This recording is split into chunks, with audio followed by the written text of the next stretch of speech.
having a lot of followers has no connection to having a strong personal brand. It's often associated because there's a lot of people who follow you. But here's the way that we look at companies, and then when we understand companies, then we can understand personal brands. There are some differences, but there's lots of overlap. If a company, if you can't predict what the company is going to do, I'm going to say they have no brand.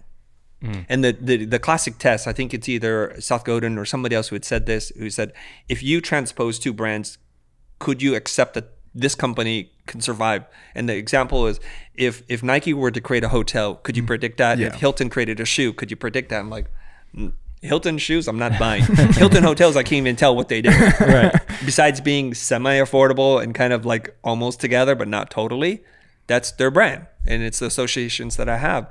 So when it comes to personal brand, it's like there are people who are very good at getting, like somebody who dances a lot. Let's say they can get a gazillion followers, but you know nothing about them. You can't predict anything except for somewhere in this clip, they're going to start dancing out of nowhere. That's kind of it. So it goes way beyond that. So when we talk about human interactions, you all can know if you ask each other to pick one another up at the airport, is that person going to pick you up or not? If they say they're going to do something, are they going to do it or not? So that kind of level of trust and predictability, it's like, okay, are they going to like coffee, tea, or milk? We kind of can predict certain things. And the other test that I have is if someone associates their name, their likeness to something, does the value of that thing go up? If it's neutral or negative, you have no brand.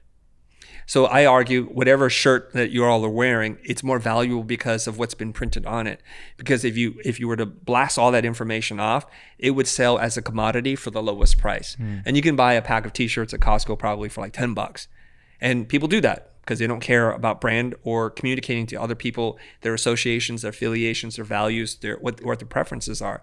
But the minute Nike, Adidas, Y3, somebody puts their logo or their mark on it, it transforms that thing because we as humans love stories. We want to tell stories. We consume stories. Stories is how we understand the world.